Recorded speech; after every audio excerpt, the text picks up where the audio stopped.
Between dictatorship and democracy, can Egypt make the transition? Today's guest, Amr Moussa, Secretary General of the Arab League. Mr. Moussa, you are stepping down as Secretary General of the Arab League at the end of the month. You had planned to hold a summit, which of course would have been quite political, this month. It was to have been in Iraq. That summit has been postponed until next year. Isn't this a moment where we really need to be hearing the voice of the Arab League as a whole? Yes, it is like a coin with two sides. Indeed, I am of your opinion that this is the time for all Arab leaders and high officials to meet and consider the very serious new situation in the Arab world. The other side of the coin is that everybody is busy, and perhaps also for many considerations, including security considerations, including situations in their own countries, the attendance would have been a bit less than desired. It was postponed on the request of Iraq, formal request from Iraq. It was not a decision imposed on Iraq. One of the things that they're busy with, of course, is also arguing with each other. One of the reasons that Iraq asked for the postponement is that there was disagreement over its position on Bahrain. Yes, we're seeing the current turmoil splintering the Arab world in many respects. Could it splinter the Arab League as well? Well, the current turmoil could be interpreted and better said that time for change. And time for change, revolutions, demonstrations lead to a lot of tension. But this is, I believe it is only normal that it is a new situation, a new atmosphere, a new mood in the Arab world. Therefore, it will take its time, but it will not be the order of the day. The order of the day, the order for the future will be a successful transformation from dictatorship to democracies, successful transformation from a very lazy and slow motion into active developments of societies.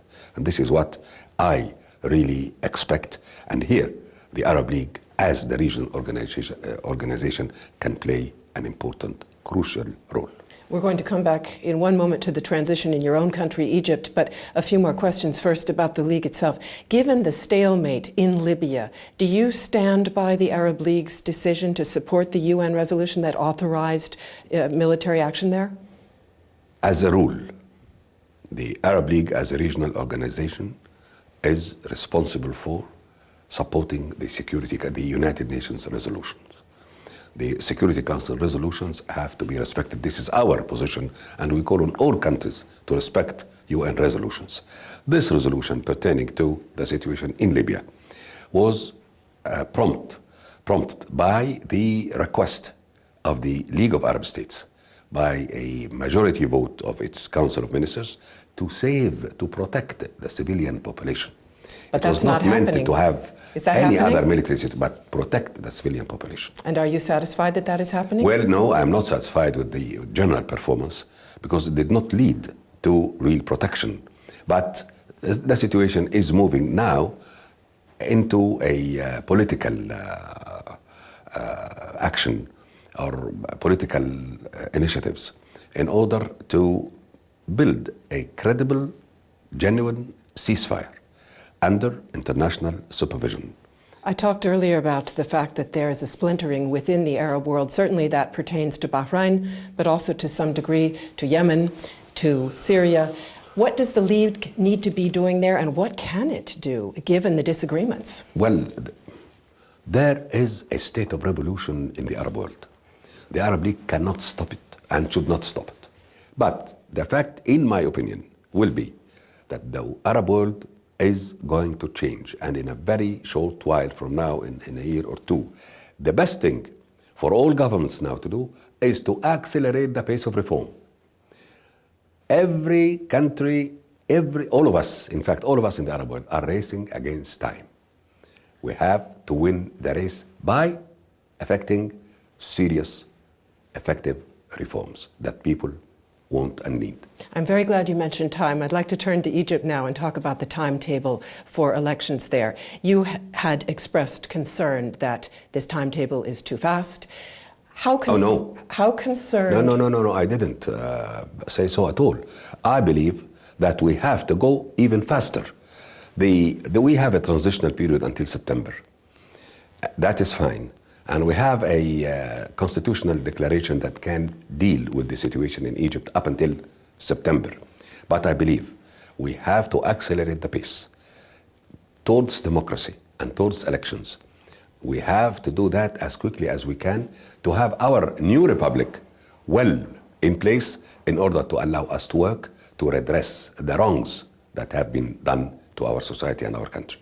But secular groups still appear to be in a considerable state of disorganization. Are you not worried that this rapid timetable gives a big advantage to the Muslim Brotherhood? The rapid timetable was not just a rapid timetable. That is why I proposed that the president should be elected first, then the constitution, then the parliamentary elections. That would take perhaps 6 more months or so, which would allow, at the time, would allow all parties, new parties, to consolidate their positions, to move around in the country, to tell the country what kind of ideas do they have. And the inherent advantage for the Muslim Brotherhood, given how well organized it is? Well, if we give time to other components of our society, as I am explaining, this would give time to all groups, including the secular groups.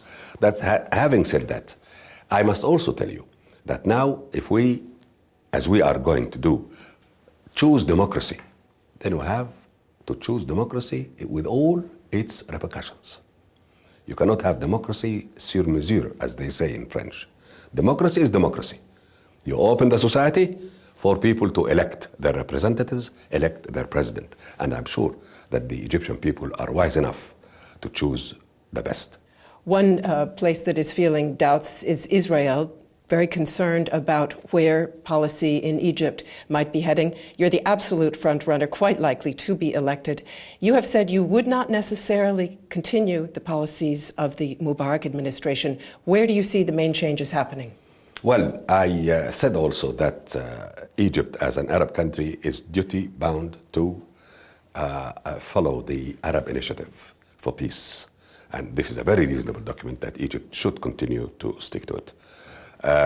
Also, in the bilateral relations, there is a treaty between Egypt and Israel that should be respected by both sides.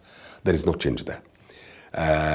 But to accept extreme policies by Israel, like the siege around Gaza and the very serious humanitarian situation in Gaza, this should not be tolerated or accepted by Egypt or any other reasonable policy. We should move towards peace, and I believe that the Israelis should now realize that there is a major change in the Arab world. If you are elected president, it could well fall to you to decide what happens to your then predecessor, Hosni Mubarak. Would he be prosecuted if you were president and the prosecutor called for? I don't think the future president would have the fate of the former president in his hand. The fate of the former president will be in the hands of the judges, the hands of judiciary, in the hands of law. The law will decide, not the president. This is a democratic president. He is not a dictator to have in his hand the fate of others. He has to, the president, new president, has to abide by law, by the constitution, and respect and lead the respect of the institutions in Egypt. Thank you very much for being with us, Amr Moussa. Thank you.